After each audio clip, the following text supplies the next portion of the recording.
Good morning, students. Today I am going to speak to you on Islam, its philosophy and its spread in India. I have divided this lecture into three major parts. First, I look at the meaning of Islam. We discuss its philosophy and the various practices which are associated with Islam.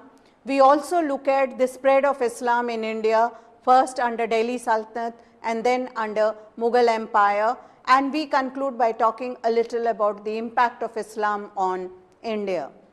Now, the literal meaning of the term Islam is peace, that is surrender of one's will, that is losing oneself for the sake of God and surrendering one's own pleasure for the pleasure of God.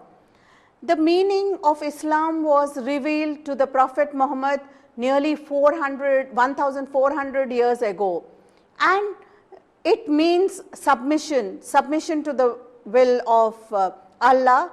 And today, as we all know, Islam is one of the fastest growing religion, and it is the second largest religion in the world. The central teachings of Islam are derived from the Quran, which is their primary and sacred text, and it is very much based on the revelations which came about when Prophet Muhammad, who is regarded as the final prophet, revealed these, and he exemplifies human perfection. Prophet Muhammad, whose name is associated with Islam, was the son of Abdullah, the son of Abdul Muttalib, and he belonged to the tribe of Quraysh. He was born in Makkah 53 years before the Hijrah. As a young boy, Muhammad traveled with his uncle in the merchants' caravans to Syria, and some years afterwards, he made the same journey in the service of a wealthy widow named Khadija. So faithfully did he transact the widow's business, and so excellent was the report of his behavior, which she received from her old servant who had accompanied him, that she married him soon. And this marriage proved to be a happy one, though she was 15 years older than he was.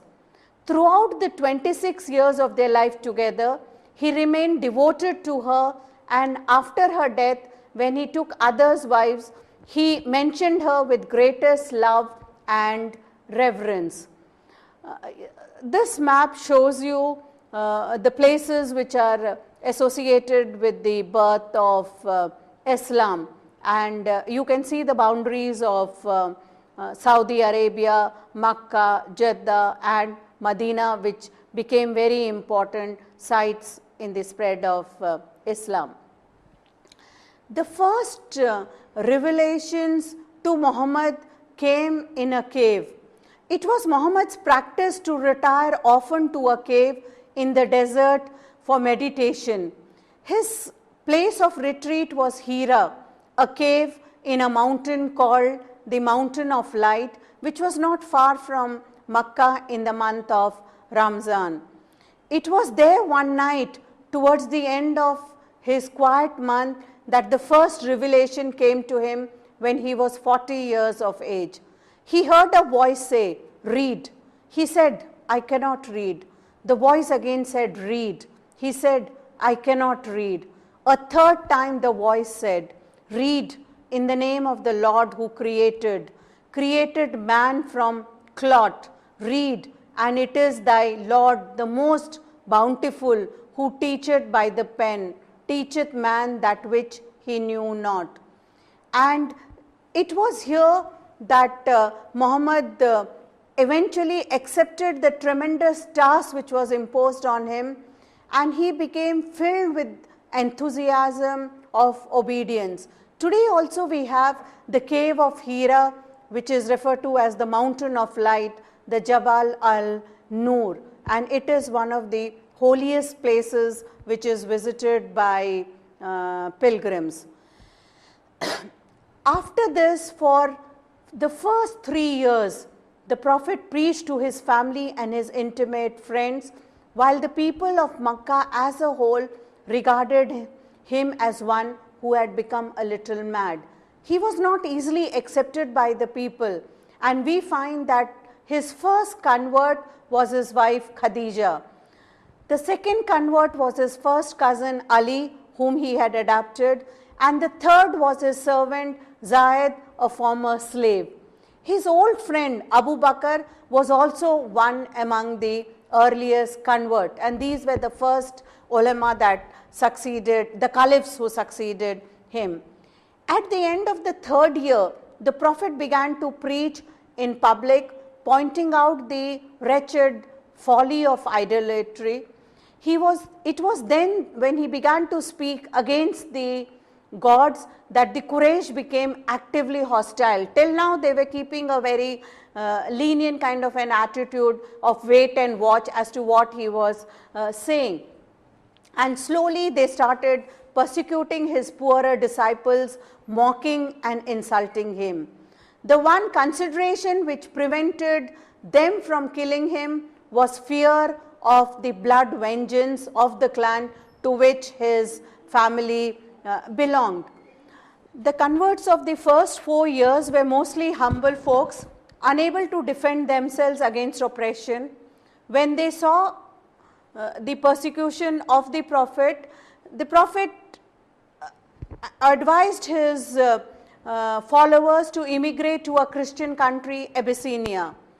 The idol worshippers of Kaaba, as guardians of the Kaaba, posted men on all the roads to warn the tribes against the madman who was preaching in their midst.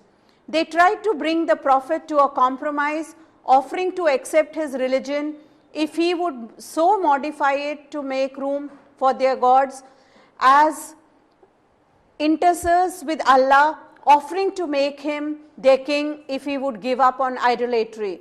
The people in Kaaba were very upset that Muhammad was speaking against idol worship. His uncle Abu Talib was offered young men in place of Muhammad if only he would let them kill Muhammad, but Abu Talib refused. Even in his own clan, there were those who rejected his teachings, and many merchants actively opposed his message. So initially it was not easy for Muhammad to spread his message and get followers. We find that, however, this is the map of Abyssinia, which is modern day Ethiopia, where many of his followers migrated. But most of Arabia was converted to Islam by the time of Muhammad's death in 632. After Muhammad had preached publicly for more than a decade, the opposition to him reached a high pitch, and his followers were harassed, abused, and even tortured. At last, therefore, Muhammad sent 70 of his followers off to the northern town of Yathrib, which was later renamed as Medina. Later in the early fall of 622, he learned of a plot to murder him, and with his closest friend Abu Bakr, he sent off to join the emigrants. This was the Hijrah, which is translated as flight, from which the Muslim era is dated. In fact, the Hijrah was not a flight, but a carefully planned migration, which marks not only a break in history, the beginning of the Islamic era, but also for Muhammad and the Muslims, a new way of life. Henceforth, the organizational principle of the community was not to be mere blood kinship, but the greater brotherhood of all Muslims. The men who accompanied Muhammad on the Hijrah were called Muhajirins, those that made the Hijrah or the emigrants, while those in Medina became Muslims and were called Ansars or helpers. And these two groups, the Ansars and the Muhajirins, played a very important part in the early part of Islam when it was expanding.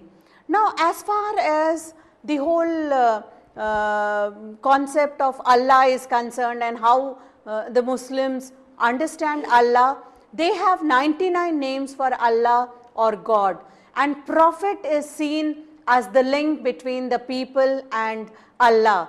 Abraham is the father of the Arab people, and Moses and Jesus are also revered. Muhammad is the last and the seers of all prophets, and Muslims consider human nature as essentially good. Sin occurs when people forget their natural goodness. The 5 important tenets of Islam are that one should have prayers 5 times a day, there should be fasting during the month of Ramzan, and there is also a concept of wealth sharing. One has to share 2.5% of their gross income, and pilgrimage to Makkah in one's person's life is emphasized upon, and there is a confession of faith in only one God and the acknowledgement that Muhammad as a unique prophet. So these are the basic 5 tenets of Islam which any follower of Islam has to practice and follow. They cannot move away from these 5 tenets. Now, the Quran is a very holy book for the Muslims. Muhammad's divine revelations continued till the end of his life. These revelations together make up the text of the Quran, the holy scriptures of Islam. And hadiths are regarded as narration of the Sunnah, and these are, the lived examples which Muhammad had during his lifetime. There are various social teachings also of Islam. The Sharia law or the divine law, it governs most of the Islamic countries today. Islam regards men and women as equals, but with different role. And it is interesting that for the first time when Islam came into being, unlike other religions in the world, Islam only recognizes a difference between a man and a woman. It says God has only made one difference, and that is between a man and a woman, and everyone else is created as an equal. At a time when women did not have any property rights, Islam gives them a right to property, and they also have a right to say yes or no in a marriage, because marriage is not seen as a ritual bond but as a contract.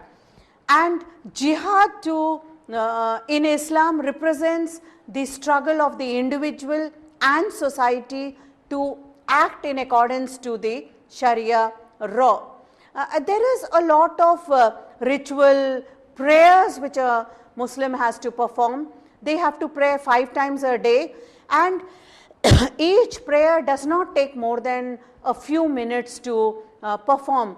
And you have various times at which these prayers are performed. The prayer at dawn is known as Fajr, at noon as Zohar, mid-afternoon as Asr, sunset as Maghrib, and the prayer at night is Isha. So you have to pray at these 5 times and remember the name of God.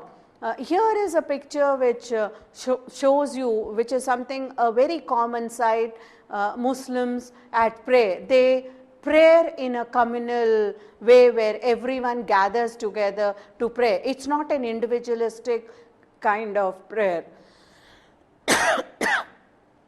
The 5 prayers of Muslim practice are, there is a confession of faith, that is the Shahada, there are ritual prayers, the Salatat, and there is an obligatory alms, the Zakat, which has to be paid. They have to fast on Ramadan, the Psalm, and they have to go on a pilgrimage to Makkah, Hajj.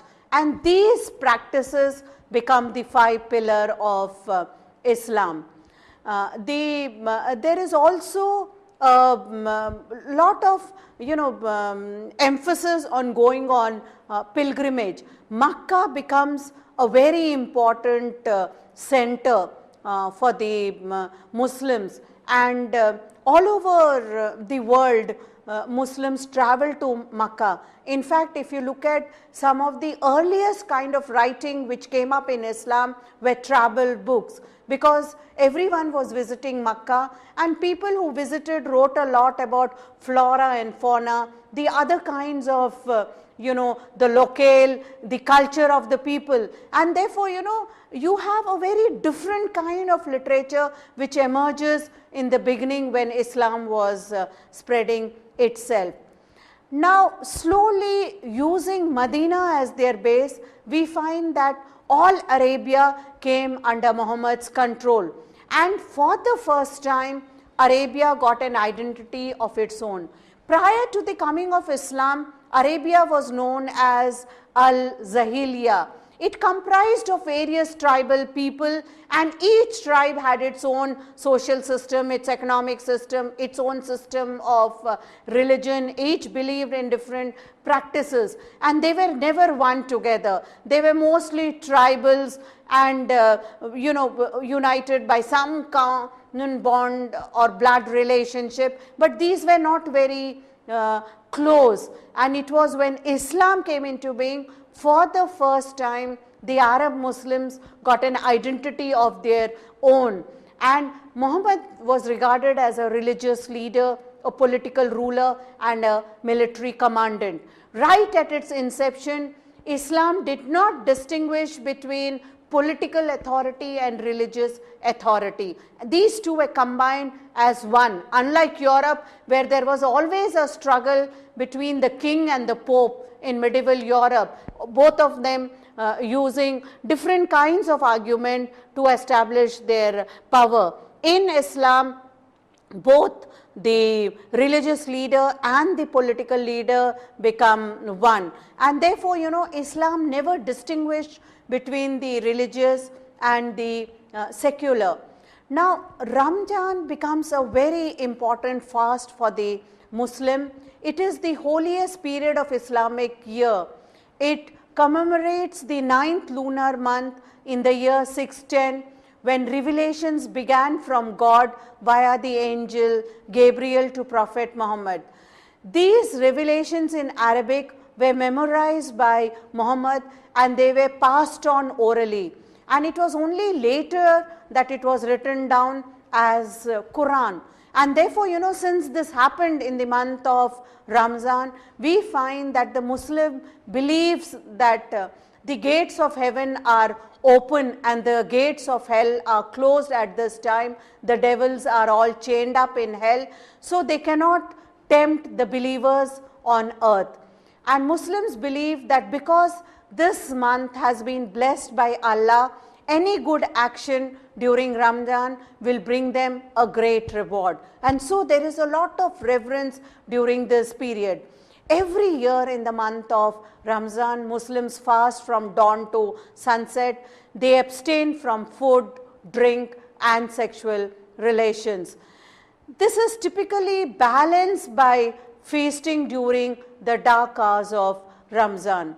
Now, there is also certain rules of Swam or Siyam, and especially people who are sick, elderly, or on a journey, or women who are pregnant or nursing, they are not required to complete the entire fast.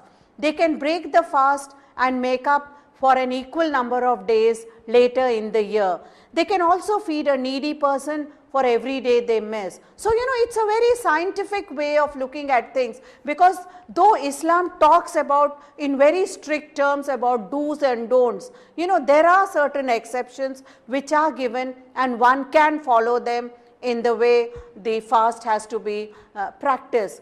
Another very important aspect which had a lot of impact was they believe in giving alms, a specified percentage on certain properties to certain classes of needy people, and this percentage is worked out to be 2.5 of the gross income. People may also give as much or little as they wish in the form of voluntary alms or charity, and this is something which is practiced by many of the Muslim, and especially during the period of Ramzan, where a lot of charity is given. Now, Eid al-Fitr is a very important festival. It is called the festival of breaking of the fast, and it occurs after the month of Ramzan, when the people break their fast the moment they see the moon, and it shows the ending of the month of fasting, and we find that it is celebrated at the end of Ramzan, and it is a time for a lot of feasting and rejoicing. Fitr is derived from the word fatar, meaning breaking, and fitr has another meaning which is derived from another word, fitra, that is giving alms. So a lot of alms are given and people break their fast. You have special foods and delicacies which are prepared on this day.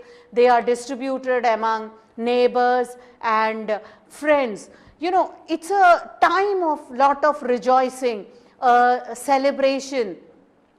And we find that people visit each other's homes, they take part in festive meals, there are lots of special dishes, beverages and desserts which are prepared. The most common food item that is eaten during this month is vermicelli, which is cooked in sweet meat, sweet milk, and called sivaiya. It is one of the delicacies of Eid. Here you can see a celebration taking place during Eid and the sighting of the moon, which becomes very important to declare the beginning of the Eid al-Fitr.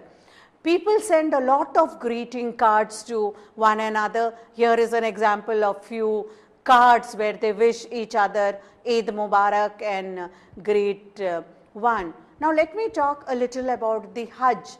Now, Hajj is the pilgrimage which is taken by all the followers, and you find Muslims from all over the world. As you can see the volume in these two pictures, the number of people who visit the Hajj, and this is something which is done by a person. It is enjoined on a person to have pilgrimage.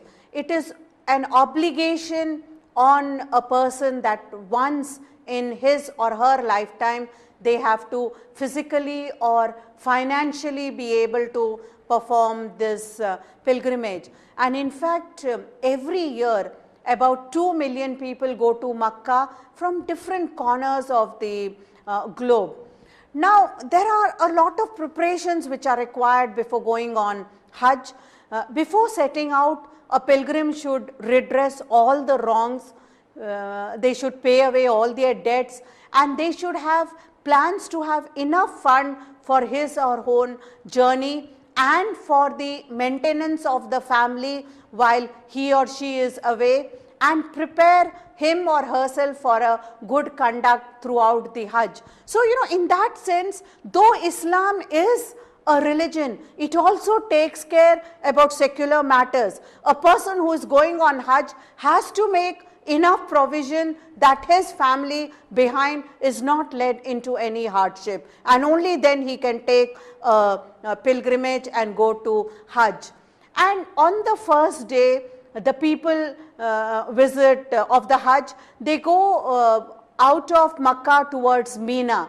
This is a small uninhabited village east of the city, and here the pilgrims spend most of their time in meditating and praying as the Prophet did on his pilgrimage. They try to follow the same path which the Prophet took, and as they are following him, they can almost relive the experiences which the Prophet had when he was on Hajj. The clothing of Hajj is also very important, because when the Muslims are undertaking the pilgrimage, they have to shed all signs of their wealth and societal distinction by donning simple white garments. These garments are called ihram, and the required pilgrimage dress for men is 2 white cloths, one of which covers the body from the waist downwards, and one which is gathered at the shoulder.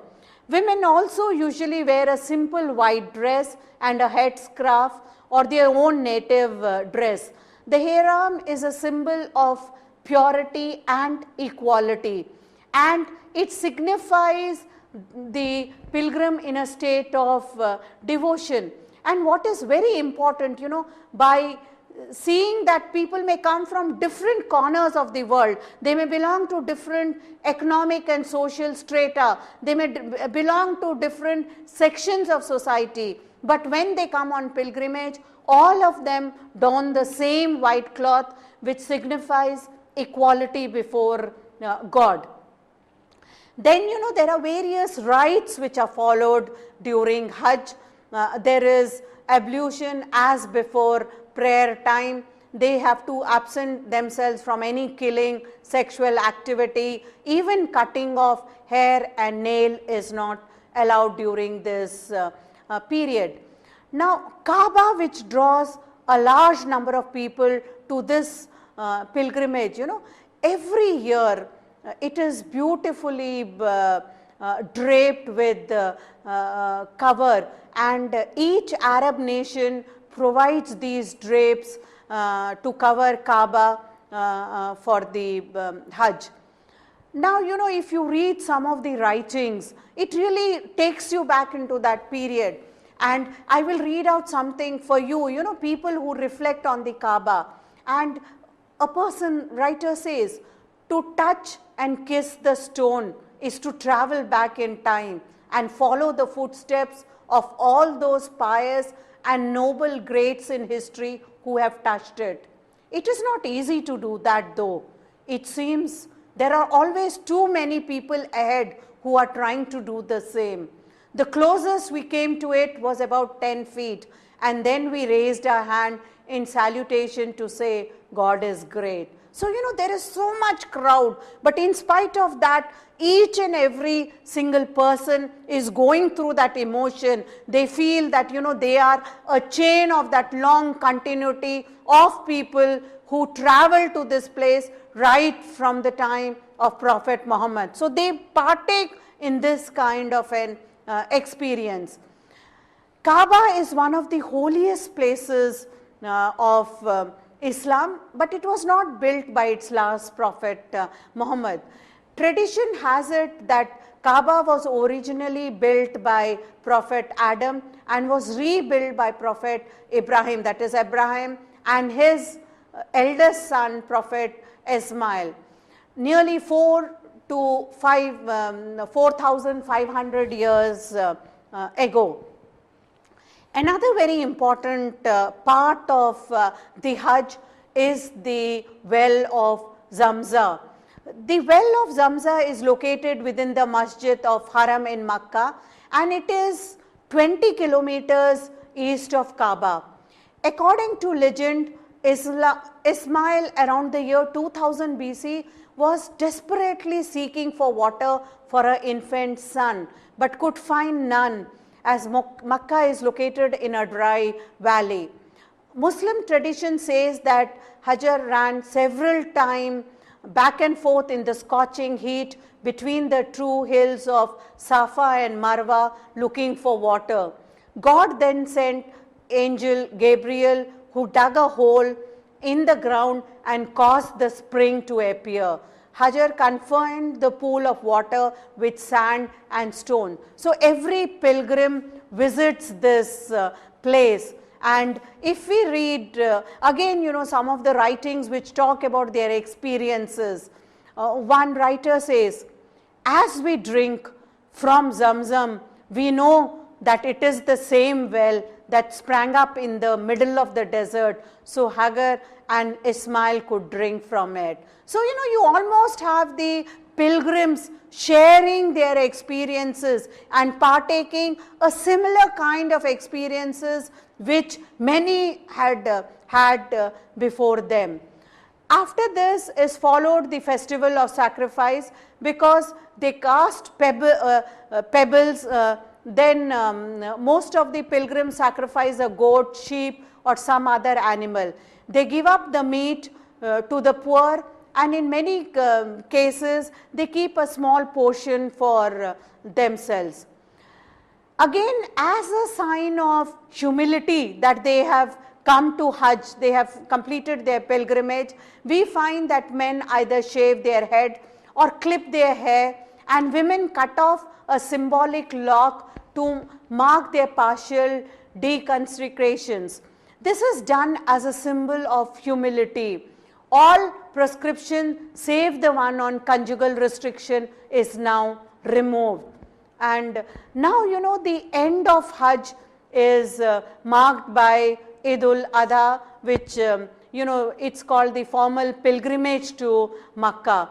During the end of the Hajj period, Muslims sacrifice either a goat or sheep, which signifies the time when Prophet Abraham was about to sacrifice his own son to prove his obedience to God, but God replaced his son with an animal. So, you know, they partake in this experience which occurred many thousands of years before.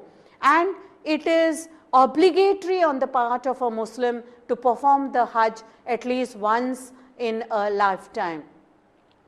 Now, if we look at the spread of this civilization, within 1 century after Muhammad's death, Islamic civilization spread throughout Middle East, Persia, North Africa, and almost all of Spain.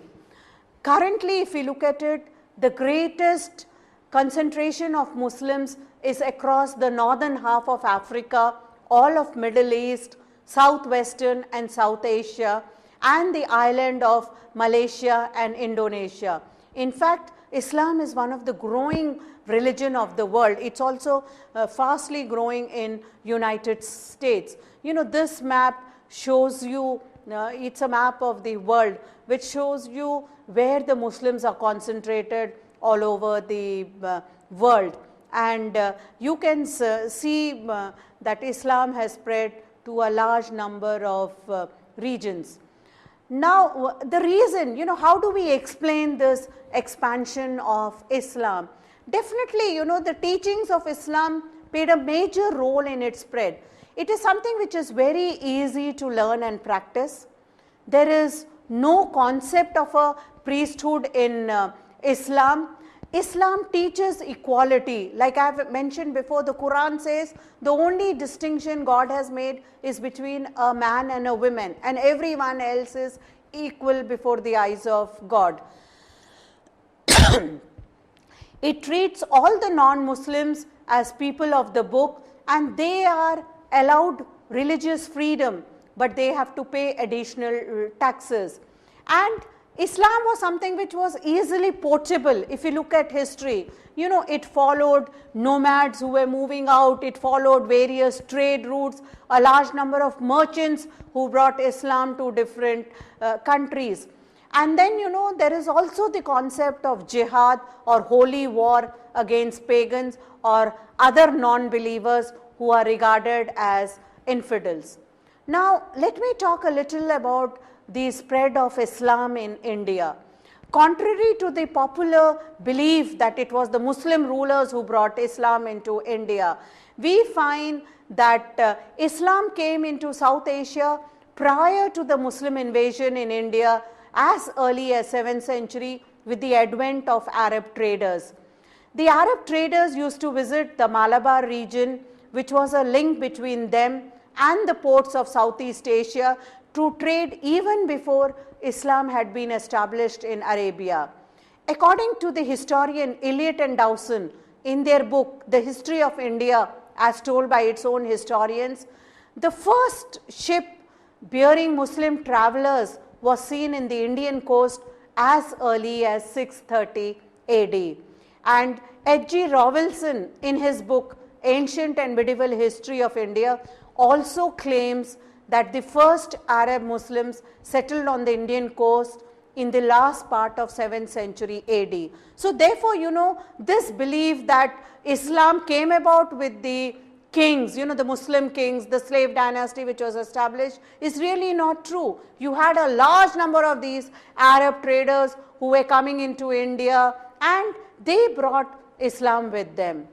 In 8th century, we have the Arab invasion of Sindh which took place, and Sindh is today in Pakistan, and we find that at that time it was conquered by an Arab army led by Muhammad bin Qasim, and Sindh became the easternmost province of the Umayyad Caliphate. So this was the first contact with the Umayyads had with India at this time.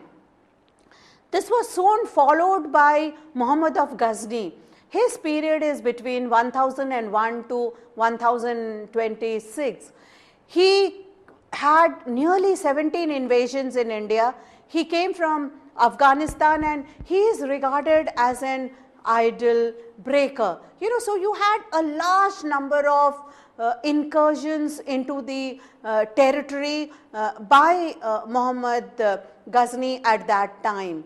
And we also have the fight between Anandpal and in 1008 in Peshawar, and according to legend, the Muslims relied a lot on cavalry, on the horses, and the horses were much more swift, and Indians relied a lot on elephants, which were, though they were very effective in war, but the movement was much more slow when compared to a horse.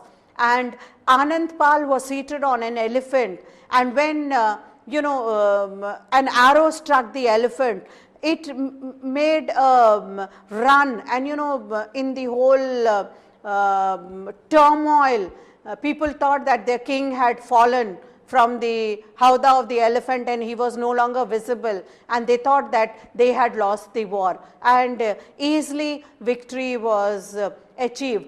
And Muhammad Ghori was able to establish himself in India. Now, after Muhammad Ghori left, he made Qutbuddin Aibak, who was a slave from Turkestan, in charge of Indian affairs. And Qutbuddin Aibak was followed by Iltutmish, and Iltutmish ruled for a short period, but he tried to stabilize the Delhi Sultanate in India, and he had many sons, but he found them very unworthy, and he made his daughter Razia Begum as the queen who would succeed him, and she came into power in 1236 AD. And we find that she, after a brief power struggle, she lost her throne by 1240, and when she was killed. After her death, Nasiruddin Mahmud came to power in, and we find that Balban took over power from him. The slave dynasty was immediately followed by the Khiljis, the Tughlaqs, the Sayyids and the Lodhis. You had a large number of people who were ruling, and we find some kind of a establishment came as a result of this.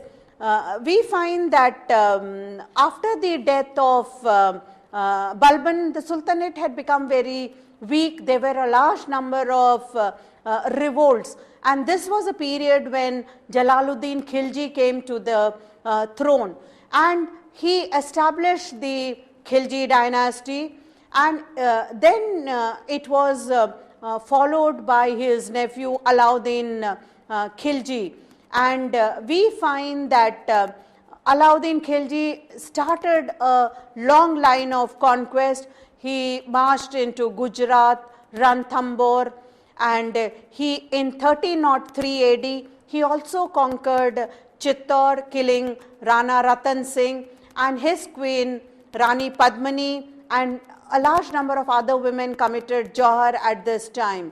By 1305, Alauddin Khilji had captured Malwa, Ujjain, Mandu, Dhar and Chanderi, but he was not able to capture Bengal.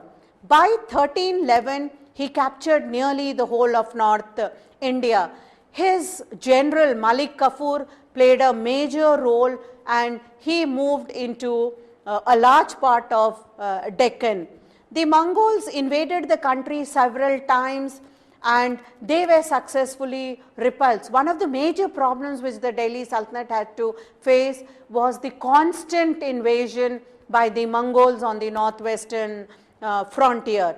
And we find that Alauddin Khilji learnt his lessons. He also tried to fortify himself, and he organized an armed force. He is well known for a large number of market reforms which he brought in, the reforms in the army, which strengthened the Delhi Sultanate, and he was able to achieve a lot, and he died in 1316. After the death of Alauddin Khilji, we find that Mubarak Khan, the third son of Alauddin Khilji, ascended the throne, and again he was followed by Qutbuddin Mubarak.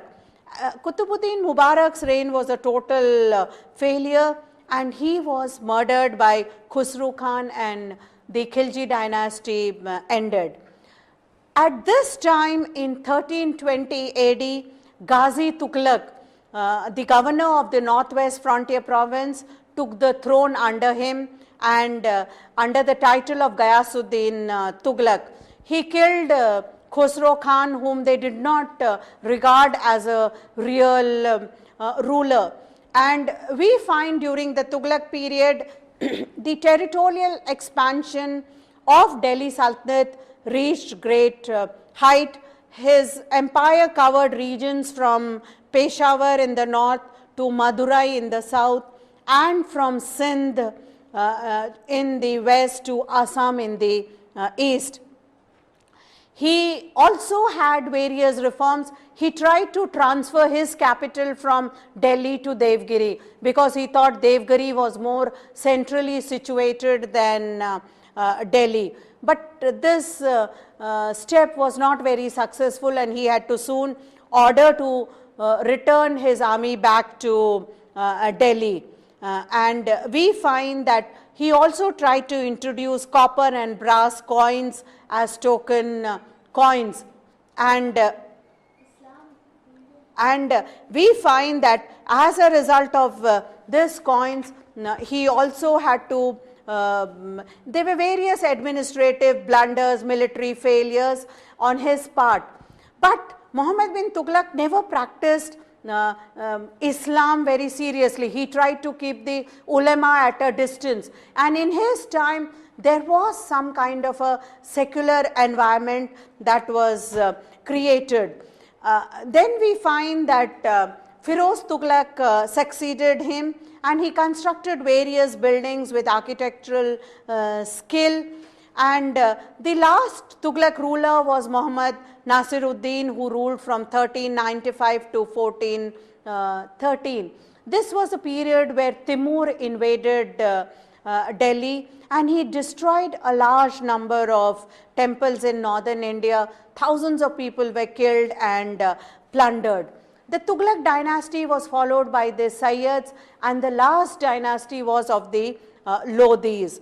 Behlol Lodhi was in the service of Khijr Khan, and he was the founder of the Lodhi dynasty.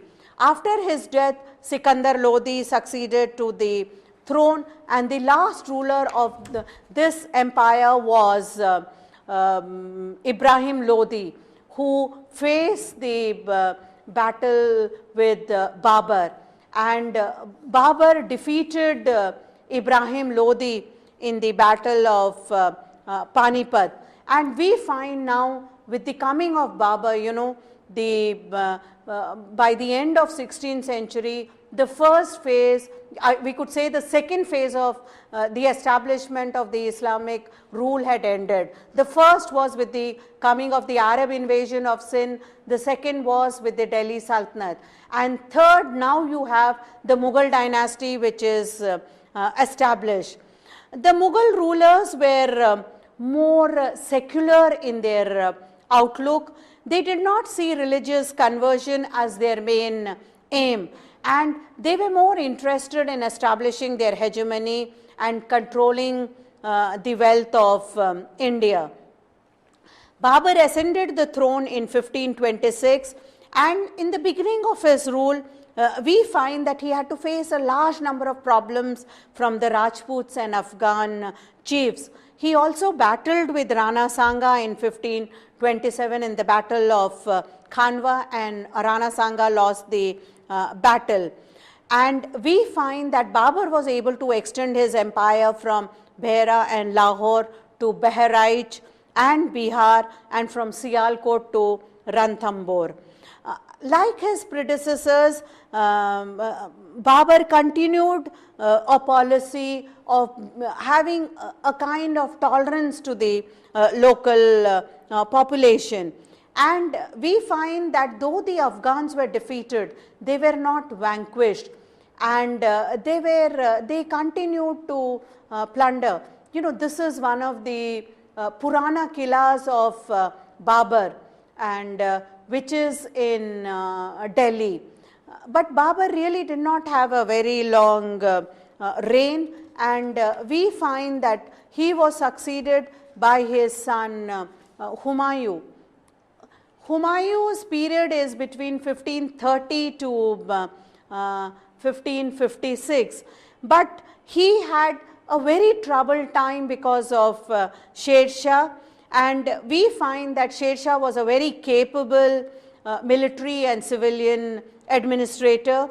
He was able to drive out Humayun, and finally, you know, Humayun had to spend a lot of his time in roaming outside Delhi, and by 1556 he died because of an accidental fall. It was after the death of Humayun that in the period of Akbar, who ruled between 1556 to 1605, that we saw, you know, he emerged as one of the greatest Mughal rulers. And it was in this period for the first time that Islam started becoming more and more Indianized in the Indian environment. Akbar followed a policy of reconciliation with the Rajputs. He won their support by establishing matrimonial alliances with them. In 1562, he married the eldest daughter of Raja Bihalmal of Jaipur. In 1584, his son Salim was married to the daughter of Raja Bhagwan Das. And we find that in 1567, he marched against Chittor. And Chittor was captured, and by 1569, Ranthambore and Kalanjar were also captured. So, you know, wherever he could, he established a policy of reconciliation. He tried to bring in the Rajputs into his fold, and if they did not agree, he followed by a policy of war.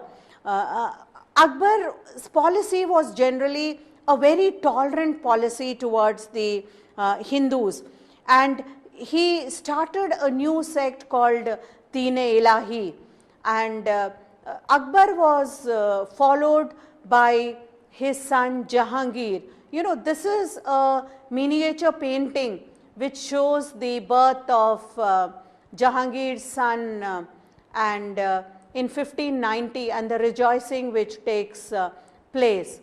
Now, by and large, Akbar followed a policy of reconciliation with the Rajputs, and he won a lot of support by establishing matrimonial alliances. As I have already mentioned, he married the daughter of Raja Bihalmal of Jaipur. His son Salim was married to the daughter of Raja Bhagwan Das, and wherever he could not get support, he followed a policy of war.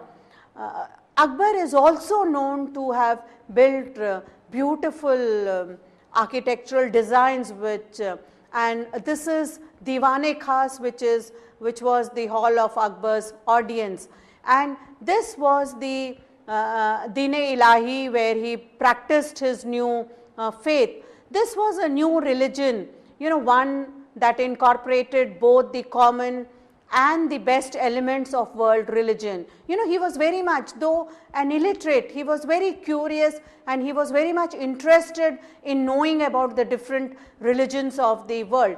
And he tried to have religious syncretism not only through marriage alliances but also through understanding the philosophy of different regions. One of the dream projects of Akbar was Fatehpur Sikri. And even today, if you go to Fatehpur Sikri, it comes across as a model of the policy of cultural fusion of Akbar. In its architecture, Fatehpur Sikri combines a lot of the Muslim and Hindu traditional elements. We find that, you know, it borrowed a lot of the Hindu styles from Gujarat, from Rajasthan, the kinds of designs which are there. Yet Fatehpur Sikri was a dream project of Akbar, and it only lasted for 20 years and it had to be abandoned within this short time. Most probably it was due to the shortage of water, and today Fatehpur Sikri is a very quiet and deserted place.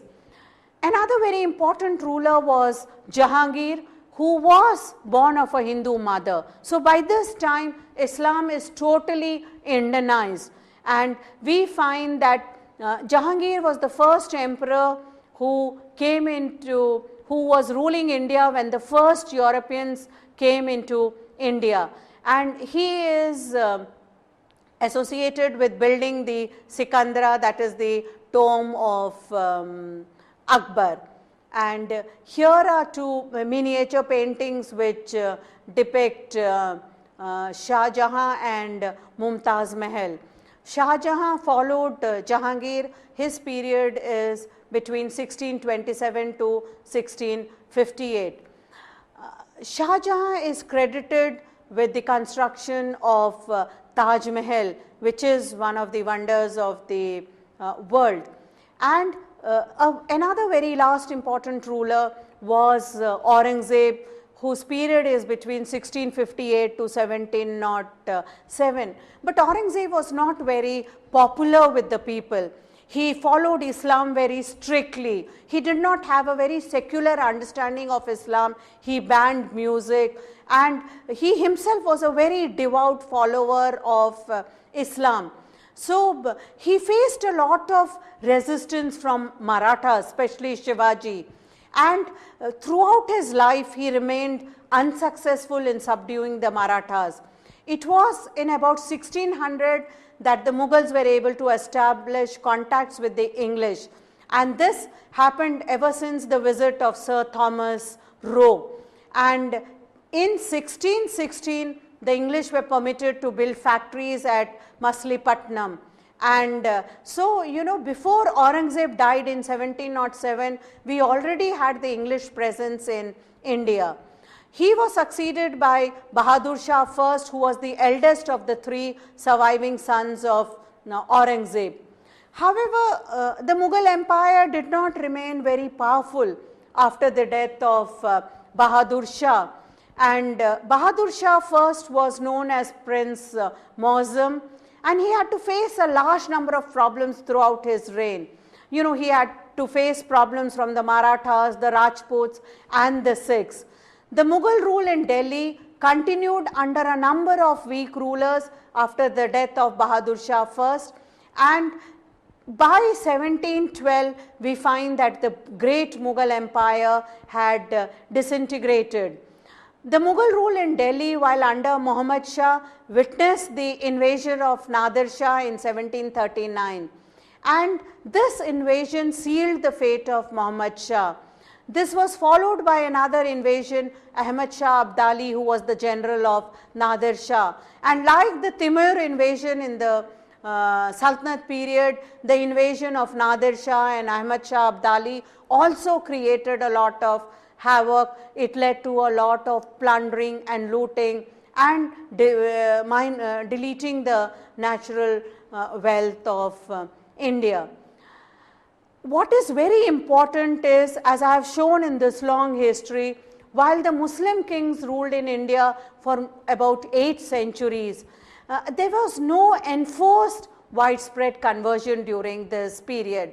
We have enough historical proof to show that there was no forced conversion, and most of these theories which were propounded in the modern period, in a period when there was a demand for a separate Pakistan, and both nationalists and the anti-nationalist authors were fighting for a separate state, and the history became a very important tool in the spread of communalism.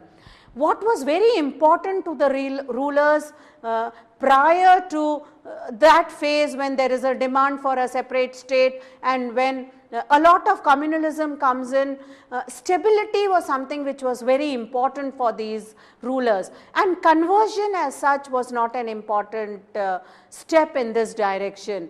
They were more interested in having stability in their empire. So what is very important is, while all these rulers ruled under Islamic terms, Muslim rulers left the laity alone. And whatever few conversions took place were primarily voluntary. A large number of Sufis played a major role, and many people got influenced by the Sufis and they got converted. A few conversions which must have taken place at the top rung of the ladder, to be very close to the Sultan or the Emperor, must have been done voluntarily, because we really do not have much evidence of forceful conversion taking place. And therefore, if we look at it in the long run, the impact of Islam on Indian culture has been tremendous. It permanently influenced the development of all human endeavor, whether it is the language, dress, cuisine, all art forms, architecture and urban designs, even social customs and values. Conversely, the language of the Muslim invaders was modified by contact with the local language to Urdu, which uses the Arabic script, and the more colloquial Hindustani, which uses the Devanagari script. Amir Khusro played a major role in the spread of Hindustani, and today both Urdu and Hindi continue to be the major languages in India. And therefore, through this lecture, we have taken you through the whole journey of how Islam was born, what were its basic principles, what are its major belief systems, and why Islam became very popular among the people. And in the second part, we were talking about the coming of Islam into India, and how in the first phase you had the Arab invasion of Sindh which took place, which was very temporary. Then we had the Delhi Sultanate which was established, followed by the Mughal dynasty which played a major role, and by the time of Akbar, Islam becomes very Indianized. And towards the end, we look at the impact of Islam on Indian culture and society.